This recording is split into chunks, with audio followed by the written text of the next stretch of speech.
It's my great honor to accept this 12th edition of the BBVA Foundation Frontiers of Knowledge Award in the climate change category. It's truly humbling to join the list of highly distinguished scientists who have received this award. We climate scientists have had to learn how to respond to vigorous criticism and worse from some politicians and members of the general public, but we are not so well practiced in accepting any kind of praise. In spite of the troubles we have faced, we all share in the wonderful joy of discovery that lies at the heart of all science. Part of that joy is the chance to share a life of research with colleagues and students.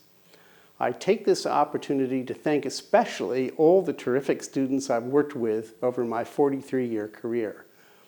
There is little better in life than shared discovery and the chance to help a few generations of young scientists begin their own careers. I also owe a great debt of gratitude to my wonderful wife of 31 years, Susan Emanuel.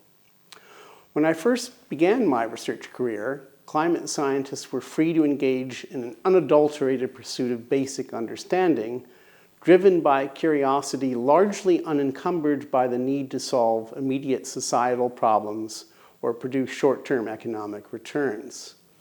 Curiosity-driven science has been the engine for most major advances in science and has yielded as well great leaps forward in technology and medicine completely unanticipated at the outset of the research. Without basic science, we would not have such marvels as GPS, whose accuracy is made possible by general relativity, and it would have taken a decade rather than a year to develop the COVID vaccines that have saved millions of lives.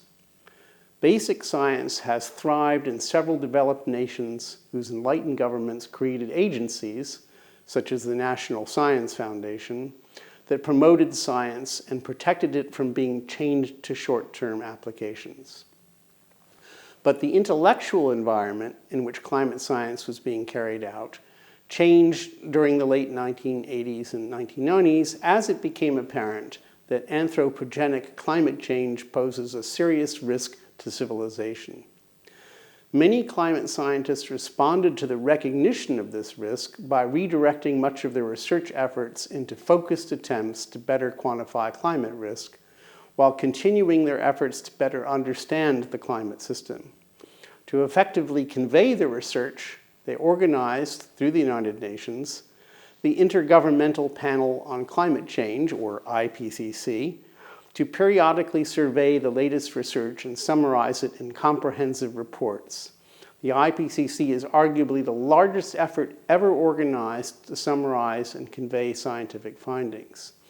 And while the global ship of state has been slow to change course in response, it is now perceptibly turning onto a path of cleaner and safer energy. It has been my privilege to contribute to a small piece of our collective understanding in understanding weather and climate.